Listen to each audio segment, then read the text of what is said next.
लेकिन क्या कोई उस वाटरफॉल को कभी ढूंढ सकेगा? कहानी की शुरुआत होती है ल्यूक नाम का आर्कोलॉजिस्ट जो कि एक कीमती पेंटिंग को चुरा कर भाग रहा है, लेकिन अब उसके पीछे उस पेंटिंग को पाने के लिए दूसरे कुछ लोग भी लग चुके हैं। इस बीच उसके पास किसी कासिम नाम के आदमी का बार बार कॉल आ रहा था, लेकिन वो हर बार ही उसे काट देता और फिर जैसे तैसे करके उनसे पीछे छुड़वा कर ट्रेन में बैठ गया और एक गहरी सी नींद में खो गया। इस दौरान उसे एक सपना आया कि वो एक रहस्यमयी जगह पर है जहां उसने एक कीमती मास्क को चुराया है। इतनी में उसकी आंख खुली तो सामने देखा कि एज़मी नाम की लड़की बैठी है जिसका काम है उस बेशकीमती पेंटिंग को हथियाना जिसे हासिल कर पाना हर अरबपति का सपना होता है। और इसी सिलसिले में आज वो उसे मिलने आई है क्योंकि उसे पता है कि उसके पास उसके मतलब की चीजें हैं। लेकिन ल्यूक इतनी आसानी से अपनी मेहनत उसे दान में नहीं दे सकता और एज़मी भी इतनी आसानी से उसे जाने तो नहीं देगी। पूरी ट्रेन में उसके आदमी भरे हुए हैं जो ल्यूक को बड़ी ही बेरहमी से मारते हैं, लेकिन फिर भी वो किसी तरह से उन्हें चकमा देकर भाग निकला और बाहर आकर अपने दोस्तों को मदद के लिए बुला लिया। अब सीन शिफ्ट होकर पहुंचता है लंदन में मौजूद शार्लेट पर, जो कि अपने एक्स हस्बैंड से अपने बेटी की कस्टडी के लिए लड़ाई कर रही है, जिससे कि उसे हर दिन अपने काम को छोड़कर इस बहस का हिस्सा बनना पड़ता है। अब जब वो ब्रिटिश म्यूजियम में गई तो अपने अधूरे काम को पूरा करने के लिए, तो वहां पर उसका भाई ल्यूक आ पहुंचता है, जिसे देखकर वो हैरान थी कि इतनी दिन से वो कहां पर था। तो उसे कहता है कि असल में वो चाहता है कि वो फिर से बचपन की तरह उसके साथ एडवेंचर पर चले। लेकिन शार्लेट का कहना था कि अब वो माँ बन चुकी है और अपनी इस म्यूजियम वाली जॉब से बेहद खुश है। इन्हीं बातों के बीच ल्यूक कब वहां से कीमती पेंटिंग को चुरा लेता है शार्लेट को पता ही नहीं चलता। वो तो अलार्म बज गया जिससे अब शार्लेट उसके पीछे भागती है और बाहर आकर उसे पेंटिंग लौटाने को कहती है। लेकिन ल्यूक कहता है पहले उसे उसके साथ बैठना होगा, इसीलिए अब उसे मजबूरन उसकी इस विंटेज कार में बैठना पड़ जाता है जिसे उसने एक करोड़पति के घर से चुराई थी। मतलब कोई भी चीज इसकी खुद की नहीं है। खैर अब तेज और खतरनाक मोड़ के साथ वो कार को भगाना शुरू करता है और इनके पीछे शहर की पूरी पुलिस लग चुकी है। पलक झपकते ही वो एक ट्रक के पीछे से उसके अंदर घुस जाता है जिसे उसे कुछ पुराने दोस्त मर्फी और डेप चला रहे थे, पर उन्हें देखते ही शार्लेट उन्हें पहचान लेती है क्योंकि वो उसके डैड के पुराने साथी थे और उन्हीं के साथ उनकी कंपनी में काम किया करते थे। इस बीच मर्फी ल्यूक को बताता है कि ये वो तस्वीर नहीं है जिसकी हमें तलाश थी, तुम गलत चीज को ले आए। अब ये सुन ल्यूक मायूस हो जाता है और फिर वो अपनी बहन से कहता है कि कोई बात नहीं, तुम अब इसे साथ ले जा सकती है, और इतना कहकर वो उसे एक स्प्रे मारता है जिससे वो सो जाती है। फिर जब उसकी आंख खुलती है तो वो एक पार्क में बैठी थी जहां वो सीधा म्यूजियम गई, जहां मौजूद इंस्पेक्टर जमाल ने उसे देखकर कहा, लगता है कि तुम अपने भाई के साथ इस चोरी में शामिल हो। लेकिन इससे पहले कि वो उसे कुछ कर पाता ही नहीं पता चलता है कि किसी ने उस चुराई हुई पेंटिंग को अपनी पुरानी जगह पर लगा दिया है। लेकिन इन सब के चलते शार्लेट अपनी जॉब खो देती है और ऊपर से अब वो पुलिस की नजरों में भी आ चुकी है, जिसका मतलब ये है कि अब उसे बेटी की कस्टडी को मिलना और मुश्किल हो जाएगा। ऊपर से उसकी जॉब भी चली गई है। अब वो भागते हुए ल्यूक के खुफिया अड्डे पर पहुंची जहां पर दुनिया के हर कोने से चुराई हुई अरबों की चीजें रखी हुई है। लेकिन आज उसे किसी और चीज की तलाश है जिसका जिक्र सिर्फ आज नहीं बल्कि इंसानी वजूद से पहले से होते हुए आ रहा है, और इसे कहा जाता है फाउंटेन ऑफ यूथ, यानी कि जवानी का झरना, जिसे पीने पर इंसान सिर्फ अमर नहीं होता बल्कि इतना अमीर हो जाता है कि वो दुनिया को 4000 बार खाना खिला पाएगा। लेकिन ये सब ल्यूक अकेले नहीं कर सकता, बल्कि उसका साथ दे रहे हैं ओवन नाम का एक बिलियनर जिसे असल में कैंसर है, और वो चाहता है कि ल्यूक उसके लिए उस फाउंटेन को खोज कर लाए, जिसके बदले में वो उसे मुंह मांगी रकम देने को तैयार है। जब शार्लेट ने यह सारा किस्सा सुना तो उसे सिर्फ एक कल्पना लगी और इंसानों द्वारा बनाई गई कहानी। लेकिन ल्यूक का कहना था कि कहानियां तभी बनती है जब उसमें से लाख सच होते हैं। इस झरने का जिक्र हर धर्म की किताबों और हर बुक में है जो ईश्वर से जुड़ी है, पर ईश्वर ने इसकी मौजूदगी वाली जगह को सबसे छुपा कर रखा है। सिर्फ एक परिवार है जिसकी पीढ़ी दर पीढ़ी उस रास्ते की रक्षा कर रही है, जिसे कि रास्ते का रक्षक कहा जाता है। और मुझे कहीं ना कहीं लगता है कि एज़मी उन्हीं परिवार का हिस्सा है, क्योंकि उसे कुछ तो मालूम है जो किसी को नहीं पता है। लेकिन सन 1600 में हुक्मरानों का कब्जा था, तो दुनिया के 6 मशहूर कलाकारों ने उस जगह के रास्ते की न जाने कैसे, लेकिन उन्हें जानकारी मिल गई। उन्होंने उस लोकेशन को 6 पेंटिंग में छुपा दिया जिसे अभी तक ल्यूक चुरा रहा था, जिसमें हर एक पेंटिंग में लैटिन में कुछ लिखा था, पर वो क्या था इन्हें अभी तक समझ में नहीं आया। तभी शार्लेट बताती है कि उसने एक असली रेम्ब्रेंट पेंटिंग की जगह एक फर्स्ट कॉपी को चुरा लिया है। तब ओवेन उसे असली वाले के बारे में कुछ सुराग देने को कहता है, लेकिन शार्लेट इन सब कामों में दाखिल नहीं होना चाहती। तब ओवेन उसे एक डील ऑफर करता है, अगर वो उसकी मदद करेगा तो काम हो जाने के बाद वो दुनिया के एक टॉप लॉयर को उसके लिए हायर करेगा, ताकि उसे उसकी बेटी की कस्टडी मिल जाए और बाद में उसकी पुरानी जॉब भी। काफी देर सोचने के बाद शार्लेट उन्हें एक सुराग देती है कि वेंडरबिल्ट परिवार के बारे में और ज्यादा जानकारी इकट्ठा करो, वो ही तुम्हारी खजाने की चाबी है। उसके बाद शाम में ल्यूक कैफे में बैठकर वेंडरबिल्ट के बारे में पढ़ रहा होता है कि तभी उसे वहाँ पे एस्मी मिलती है, जिसने उसे धमकाया कि इस खोज से पीछे हट जाओ वरना मैं तुम्हारी पूरी टीम को खत्म कर दूंगी।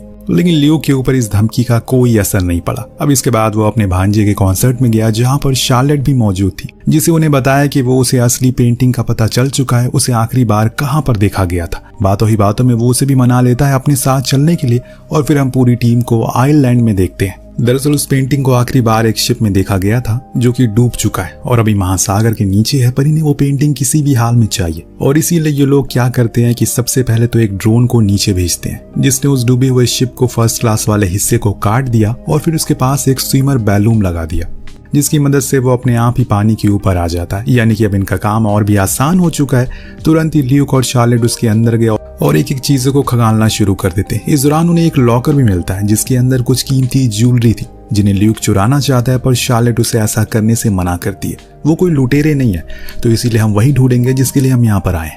वहीं दूसरी शिप में मौजूद टीममेट्स को रडार में किसी के आने की खबर लगती है। दरअसल ये कोई और नहीं बल्कि एस्मी और उसके लोग थे जिन्हें पता चल चुका है कि ल्यूक और उसके लोगों को आखिर बची हुई पेंटिंग के बारे में पता चल चुका है। लेकिन हर बारी एस्मी हर जगह क्यों आ जाती है? क्या सच में जो ल्यूक ने कहा वो सच था? खैर अब इधर ये दोनों भाई बहन तो जैसे तैसे करके वो पेंटिंग फाइनली मिल ही जाती है जिसे वो काफी खुश थे। लेकिन इससे पहले कि वो वहां से निकल पाते, जो स्विम बैलून लगाए हुए थे वो धीरे धीरे करके खराब होते जा रहे। यानी कि अब इसका मतलब ये है कि अब शिप का वो हिस्सा ज्यादा देर ऊपर नहीं रह पाएगा, जिसका असर हम देख भी सकते हैं कि कैसे पानी अब तेजी से भरता जा रहा है। इसीलिए ये दोनों फौरन ऊपर आते हैं कि तभी उनके सामने आ गए एस्मी और उसके लोग जो पूरी तरह से हथियारों से लैस थे। इन्हें लड़ना तो पड़ेगा वरना इनके हाथ से वो पेंटिंग चली जाएगी और इसीलिए ल्यूक पूरी जान से उनसे लड़ना शुरू करता है। पर अब अंधाधुंध गोलियां चल रही थी जिसमें से कुछ तो उन बैलून्स में लग जाती है तो कुछ ऊपर उड़ रहे हेलीकॉप्टर में। जैसे ही वो तो वहां से चला जाता है, पर अब शिप तेजी से नीचे जा रहा था, इसीलिए अब इन्हें जल्दी से बाहर निकलना होगा। पर ये क्या, वो पेंटिंग वाला बैग तो पानी में कहीं गिर गया। अब एस्मी ने शार्लेट को भी अपने कब्जे में कर लिया, इसीलिए दोनों तरफ से ल्यूक फंस चुका है और इतने में शिप और तेजी से पानी में समाने लगता है जिसके कारण एक तेज झटका आता और एस्मी बालकनी से नीचे गिर गई। जिसके बाद ये दोनों फौरन स्विम करके बाहर आ गए। फिर इनकी टीम ने इन्हें बचा लिया। लेकिन उस पेंटिंग का क्या हुआ ये हमें भी बताया नहीं जाता है। अब वापस आने पर शार्लेट के पास हिराल्ड यानी कि उसकी एक्स हस्बैंड का कॉल आता है जो उसे बताता है कि वो उसे कुछ दिन के लिए जापान जा रहा है, इसीलिए वो उसके बेटे को रख सकती है। पर शार्लेट समझ जाती है कि ये सब ओवन का करा धरा, इसीलिए वो फिर से टीम में शामिल हो गई और अब इन्हें किसी भी तरह करके उन 6 वर्ड्स को जोड़ना है जिसके काम में ये लग गए। और इन्हें पता चला कि उन 6 अक्षरों को जोड़कर जो अक्षर बन रहा है वो है विक्ट और ये वो एक गलत छपी हुई बाइबल है जिसे 1600 में लिखा गया था, जिसमें कुछ ऐसे तत्व थे जिन्हें जानबूझकर गलत लिखा गया। इनका मानना था कि उसी में वो फाउंटेन का जिक्र हो सकता है क्योंकि सभी गलत छपी बाइबल को नष्ट कर दिया गया था, लेकिन एक अभी भी रखी हुई है किसी महफूज जगह पर। तभी अचानक वहां पर इंस्पेक्टर जमाल अपनी टीम के साथ टपक पड़ते हैं और इन्हें रंगे हाथों दबोच लिया जाता है। लेकिन उसके पीछे कासिम आ गया जिसने उन्हें दबोच लिया और अब उसके अंदर हर कोई तनाव भरे माहौल में शामिल हो चुका है। ल्यूक कासिम को एक डील ऑफर करता है कि उसकी टीम को जाने दो, जिसके बदले में वो उसे सारी पेंटिंग दे देगा। अब वो मान गया और फिर पेंटिंग लाने के बहाने ल्यूक ने किया क्या, म्यूजिक को लाउड कर दिया और टेबल के नीचे बैठ गया। इसी मौके का फायदा उठाकर पुलिस ने गुंडों पर धावा बोल दिया। फिर दोनों तरफ से अंधाधुंध गोलियां चलना शुरू हो गई।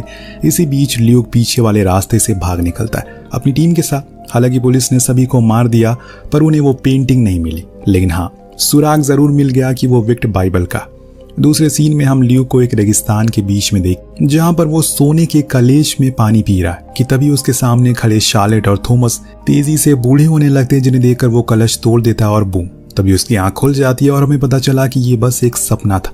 दरअसल अब ये लोग ऑस्ट्रिया जा रहे हैं उस बाइबल की तलाश में और इस बारी उनके साथ थॉमस भी है। ऑस्ट्रिया नेशनल म्यूजियम में इन लोगों को आसानी से एंट्री मिल जाती है क्योंकि वहां पर ओवम के अच्छे पैसे इन्वेस्ट किए थे, जो कि अभी थॉमस के साथ एक कैफे में बैठकर उसे अमीर बनने के तरीके बता रहा है। इधर इन तीनों को उस जगह पर जाने का मौका मिल जाता है जहां पर वो बाइबल रखी हुई थी, जिसे देखकर ये भी हैरान थे कि अभी तक इसे कैसे संभाल कर रखा गया है।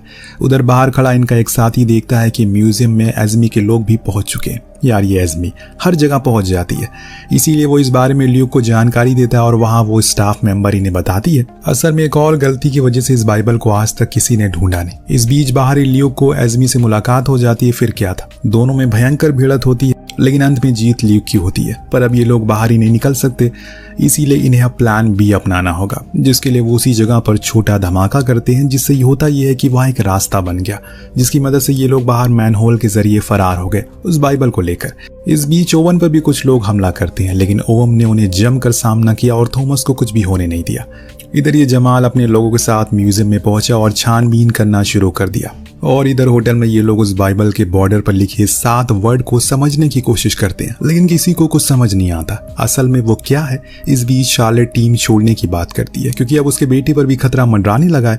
इस दौरान थॉमस उन्हें बताता है कि ये 7 वर्ड असल में 7 संगीत के सुर हैं, जो कि एक पुराने गाने से मैच होते हैं, जिसमें 7 अजूबों का जिक्र किया गया है। ये लोग 7 अजूबों को मैप पर देखते हैं, फिर उस पेंटिंग से मिले रास्ते को उसे मैच करते हैं। सब कुछ सही था सिवाय गीजा के पिरामिड के, यानी कि जिस चीज की इन्हें तलाश है वो वहीं पर है, इसीलिए पूरी टीम मिस्र के लिए निकल पड़ती है। वहीं दूसरी ओर एज़मी को प्रोटेक्टर का लीडर एक खास किस्म की चाबी देता है, जिसे वो उस झरने को रोक सकती है। और इधर ये शार्लेट ने जब ओवेम की सिक्योरिटी के हाथों में इतने सारे बैग को देखा तो हैरान रह गई कि ये किस लिए है, लेकिन ओवेम उन्हें कुछ नहीं बताता। गाइड ने इन्हें अंदर तक ले गए, पर उस सीक्रेट चेंबर को खोलने की अथॉरिटी उसके पास भी नहीं थी, इसीलिए ओवेम के लोग उस बैग को खोलते हैं और उसमें से बाहर आती है डिगिंग मशीन, जिसे देखकर वो गाइड उन्हें ऐसा करने से मना करता है, यहाँ तक कि शार्लेट भी मना करती है। लेकिन अब ओवेम का बर्ताव अजीब होता जा रहा है। उधर जमाल पुलिस फोर्स को लेकर आ रहा है तो सिक्योरिटी वाले उस पर गोलियां बरसाना शुरू करते हैं। उधर से जवाबी कार्रवाई होती है। इस बीच हम एज़मी को भी देखते हैं, जो दूर खड़ी ये सब देख रही थी। टीम डिग करके नीचे पहुंची, जहां उनके सामने एक खास किस्म का स्ट्रक्चर था जिसे हिला पाना असंभव था, इसीलिए ये लोग उसे तोड़ने की कोशिश करने लगते हैं, लेकिन ल्यूक और शार्लेट ने उन्हें ऐसा करने से मना किया। तभी थॉमस वहां पर पुराने कुछ अजीब तरह के इंस्ट्रूमेंट को प्ले करने लग गया, जिससे एक ध्वनि निकली और फिर अपने आप ही वो स्ट्रक्चर खुल गया। इसमें ये लोग नीचे गए तो वहां तहखाना मौजूद था, जिसकी दीवारों पर कुछ प्राचीन किस्म की आकृतियां बनी थी। ऊपर अब घमासान युद्ध शुरू हो चुका है, क्योंकि मर्फी और डेप दोनों ही ओवम की सिक्योरिटी वाले से लड़ते हैं, लेकिन इसमें डेप को गोली लग जाती है और इसमें जमाल आकर उन्हें बचाता है। फिर दोनों साथ में उस पिरामिड के अंदर गए, यानी कि अब वो मिल चुकी है। टीम अब तेजी से नीचे की ओर जा रही है, क्योंकि ल्यूक को इस जगह का रास्ता पता है। धीरे धीरे करके ये लोग अलग अलग किस्म की मिस्ट्री को पार करके आखिरकार एकदम तह तक पहुंच जाते हैं। पीछे से एज़मी भी पहुंच गई। बीच में इन्हें पानी की जगह मिल जाती है, जहां पर थोड़ा सा पानी इकट्ठा था। तब ओवेम ल्यूक से कहता है कि पहले वो पानी पिएगा, जो सुन शार्लेट समझ गई कि वो बीमार नहीं था, बल्कि बस उसे बेचकर खुद अमीर बनना चाहता है। इसीलिए वहां की दीवारों पर लिखी प्राचीन शब्दों को वर्णन करने लगती है, जैसे कि अगर कोई इसके काबिल नहीं है तो वो इसे नहीं पी पाएगा, वरना अमर की जगह वो श्रापित हो जाएगा। पर ओवेम लालच में पागल हो चुका है। उसने ल्यूक के हाथ पर गोली मारी और कहा कि जल्दी करो वरना सभी को खत्म कर दूंगा, इसीलिए उसे जाना ही पड़ता है। बीच में और जैसे ही उसने उस पानी को अपने हाथ में उठाया, वहां एक झरने जैसी आकृति बन जाती है और हम देखते हैं कि उसके हाथ में जो चोट लगी है वो बिल्कुल ठीक हो जाती है। और जब वो उस पानी को अपने करीब लाया तो उसने देखा कि थॉमस और शार्लेट बूढ़े होते जा रहे। दरअसल दोस्तों, इस पानी के पीछे एक राज है। अगर इसे पीकर कोई अमर होना चाहता है तो उसे अपने करीबी का सैक्रिफाइस करना होगा, बलिदान देना होगा। एक तरह से उनकी जिंदगी उसे मिल जाएगी, और ऐसे में उसका सबसे करीबी उसकी बहन और उसका बेटा है। वो नहीं चाहता कि वो दोनों उसके सामने मरे, इसीलिए उसने फौरन ही उसे नीचे गिरा दिया। लेकिन अब ओवेम को पता चल चुका है कि ये काम कैसा करता है, और इसीलिए उसने खुद उस पानी को पीने का निश्चय किया। लेकिन जैसे ही हम जानते हैं, ओवेम किसी से प्यार नहीं करता, वो सिर्फ खुद से प्यार करता है, इसीलिए उसकी खुद की जिंदगी खत्म होने लगती है। लेकिन एज़मी तभी एक चाबी को लगा देती है और धीरे धीरे करके सारे गेट बंद होने लगते हैं। इसीलिए सभी बाहर निकलते हैं, वरना हमेशा के लिए सभी बंद हो जाएंगे। इसी हड़बड़ी में ओवेम के सभी साथी गिर गए। हालांकि ल्यूक भी स्लिप हो गया, लेकिन आखिर समय पर एज़मी उसे बचा लेती है और सभी को बाहर ले आई। उसने ल्यूक की हिम्मत की तारीफ की और एक किस के साथ उसे अलविदा कह दिया। जमाल को भी समझ आ गया कि असली विलन तो ओवेम था, जिसका अंत हो चुका है, और दोनों भाई बहन अगले एडवेंचर की बातें करते हैं। अब थॉमस उन्हें एक आइडिया देता है, जिसके साथ ही इस कहानी का यहीं पर अंत हो जाता है।